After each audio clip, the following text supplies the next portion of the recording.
A história vai registrar que, ao contrário de combater a corrupção como era seu objetivo inicial, a Operação Lava Jato, comandada por Sérgio Moro, promoveu um espetáculo de impunidade em nosso país.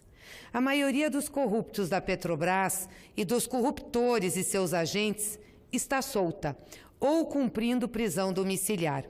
Aproveitam-se das fortunas que roubaram, graças a acordos de delação premiada em que não disseram a verdade. Disseram o que os procuradores e Sérgio Moro queriam ouvir, para atingir principalmente o PT e perseguir o presidente Lula. A imprensa noticia que nos próximos dias, talvez até mesmo amanhã, um dos mais tristes personagens da farsa judicial movida contra Lula seja liberado da prisão. Trata-se de Antônio Palocci, um dos mais de 100 acusados pela Lava Jato, que desistira de se defender para negociar acusações falsas em troca de benefícios penais e financeiros. Palocci foi preso em 2016, de forma ilegal, registre-se, como em tantas outras decisões de Sérgio Moro. Foi condenado, um ano depois, a 12 anos de prisão, às vésperas de prestar depoimento em uma ação contra o presidente Lula. Naquele depoimento, Palocci já era assistido por um notório advogado, negociante de delações com o esquema de Sérgio Moro. Numa fala ensaiada, marcada pelo cinismo, desfiou uma série de mentiras contra Lula. Vamos recordá-la e rebater uma por uma aqui. Primeiro, a Odebrecht colocou 300 milhões à disposição de Lula após seu mandato presidencial. Nenhum dos 77 delatores do grupo disse isso. O valor foi citado por Marcelo Odebrecht, referindo-se da seguinte forma: 200 milhões doados para as campanhas municipais de 2008 e 100 milhões doados para a campanha presidencial de 2010. Lula não autorizou, nem foi informado sobre a suposta movimentação daquela ou de qualquer outra soma, para qualquer motivo que fosse, mesmo a campanha eleitoral. O pai de Marcelo, Emílio Odebrecht, em delação premiada, confirmou a declaração do filho sobre as doações eleitorais, mas destacou que nunca conversou sobre valores com o ex-presidente. 3. Lula não pediu, recebeu o pacote de propinas da Odebrecht no final do seu governo. Não pediu, nem recebeu, que incluiria um prédio para o Instituto Lula. Marcelo Odebrecht informou que o imóvel foi comprado por uma empresa chamada DAG, mas nem ele, nem o pai, nem qualquer dos outros 75 delatores da empresa disse que o imóvel seria doado ao Instituto. Marcelo e Demerval Guzmão, dono da DAG, afirmaram que se o terreno viesse a ser usado pelo Instituto Lula, seria alugado ou comprado por um grupo de empresas. A denúncia do MPF contra Lula sobre este imóvel não procede, nem deveria estar sob a jurisdição de Sérgio Moro. Marcelo Odebrecht afirmou em sua delação que a aquisição do imóvel não teve qualquer relação com os contratos da Odebrecht com a Petrobras, que é foco nas investigações da Lava Jato. Não foi Palocci quem convenceu Lula e os diretores do Instituto a recusar o terreno, numa suposta reunião em fins de 2011. O imóvel foi descartado pelo próprio Lula por ser inadequado, após uma visita de avaliação em julho daquele ano. Em fins de 2011, o Lula estava sob intensa quimioterapia para tratamento de câncer, afastado de qualquer atividade. A Odebrecht não pagou propina de 4 milhões ao Instituto Lula. As doações de diversas empresas e pessoas físicas ao Instituto, inclusive a Odebrecht, foram registradas, contabilizadas e informadas à Receita Federal dentro da lei.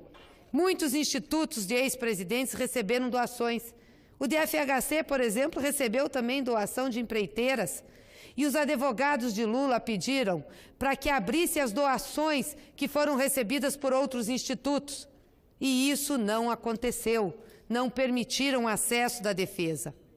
Então, ninguém, exceto Antônio Palocci, jamais se referiu a essas doações como supostas propinas, expressão que passou a ser utilizada por delatores premiados e procuradores levianos para criminalizar qualquer movimentação financeira envolvendo seus alvos políticos.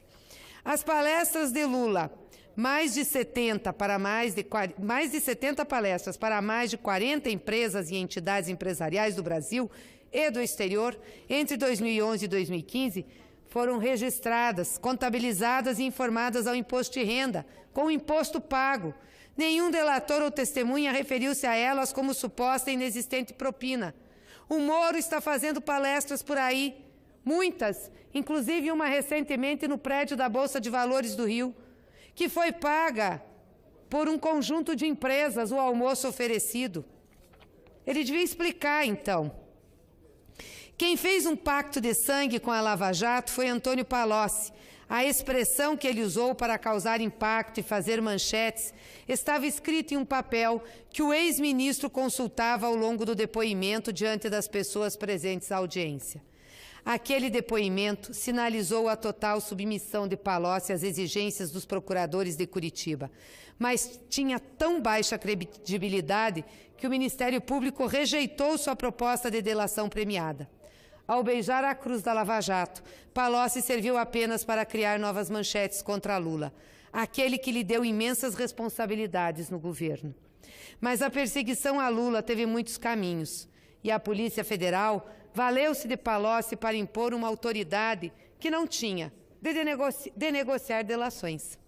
As mentiras rejeitadas pelo Ministério Público e pelo STF acabaram homologadas pelos desembargadores partidarizados do TRF-4. E foram vazadas de forma ilegal, leviana e traiçoeira por Sérgio Moro, às vésperas do primeiro turno das eleições. Aliás, prática do Moro, vazamentos ilegais, traiçoeiros, vazamentos que comprometem o processo penal. Ali se comprovou parcialidade de Moro, seu desígnio de interferir nas eleições. E se restasse alguma dúvida, essa dúvida acabou quando Moro aceitou ser ministro de Jair Bolsonaro, o candidato que ele ajudou a eleger com a perseguição de Lula, ou seja, tirando Lula do pleito eleitoral.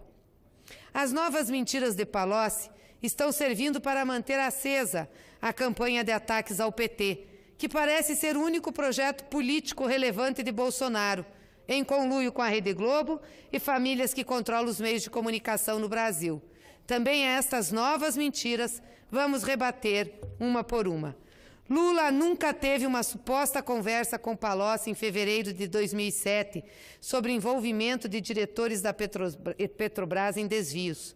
Em 2007, nenhum órgão de controle externo ou interno da estatal ou do governo, nenhum procurador ou jornalista havia apontado os casos de corrupção. A única pessoa naquela altura que conhecia as movimentações financeiras de Alberto Youssef era Sérgio Moro, que o manteve grampeado por 8 anos. Aliás, Youssef é velho conhecido de Sérgio Moro, que o livrou do esquema Banestado. As medidas provisórias editadas por Lula e Dilma não foram mais de 1.000, como disse Palocci, mas cerca de 600. Tramitaram no Congresso Nacional de acordo com a Constituição e seguindo os regimentos da Câmara e do Senado. Foram transformadas em lei ou rejeitadas por decisão soberana dos parlamentares. Todas as alterações naturais no processo parlamentar foram feitas no interesse do país. Se fosse verdade o que diz Palocci sobre pagamentos ilícitos nesses trâmites, ele teria obrigação de denunciá-los quando era ministro, ao invés de confessar agora a sua prevaricação. Isto por si só faria com que a sua delação à PF fosse rejeitada e Palocci continuasse preso. Os valores das campanhas de Lula e Dilma foram declarados e fiscalizados pela Justiça Eleitoral, que aprovou a lisura das contas. Se quer apontar doações ou gastos irregulares de seu exclusivo conhecimento, que aponte nomes, datas, contas, provas, enfim. Quais são as provas? De novo, mais uma delação sem prova contra Lula, mais um conluio. Da mesma forma que no anterior, Antônio Palocci tem de apontar os nomes, os valores e as provas sobre a acusação leviana que fez sobre os contratos de publicidade da Petrobras. A construção no Brasil de sondas, navios e equipamentos para a Petrobras foi uma política aprovada nas eleições de 2002, debatida com o povo brasileiro, que ressuscitou a indústria naval brasileira e gerou mais de 1 milhão de novos empregos na cadeia produtiva de óleo e gás. A participação dos fundos de pensão das estatais na estruturação dos estaleiros nacionais foi feita dentro da lei e dos interesses dos acionistas. Criminoso é a Petrobras voltar a fazer compras lá fora, como faz no governo Temer e fará em governo Bolsonaro, gerando empregos em outros países e desemprego aqui no Brasil. Vão gerar emprego em Singapura, na China. As mentiras de Antônio Palocci estão sendo resgatadas agora para servir de pasto a uma campanha de vingança contra o PT. Os setores do sistema judicial, que tudo fizeram para excluir Lula das eleições, a mídia que se acumpliciou a esses setores e o futuro governo, produto da mentira e do ódio, não nos perdoam por ter saído das eleições como uma força política relevante, uma força popular relevante desse país. Não nos perdoam por mantermos acesa a chama da democracia e da esperança do povo. Sabe-se agora, pelo menos, quanto custou a delação de Palocci.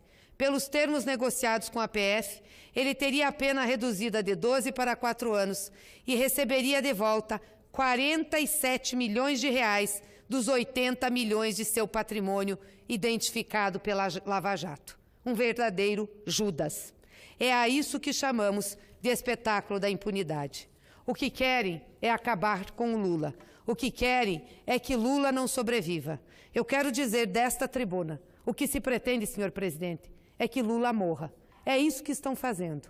Essa é a promessa de Jair Bolsonaro na Avenida Paulista de deixá-lo apodrecer na prisão. E essa é a ação do senhor Sérgio Moro, que não tem outra coisa na vida a fazer senão a sua vingança, seu ódio contra o Luiz Inácio Lula da Silva. Que fique bem claro, se algo acontecer a Lula, a responsabilidade é desta Operação Lava Jato, que não tem nenhuma responsabilidade com a verdade, com as provas e com o devido processo legal. Muito obrigada.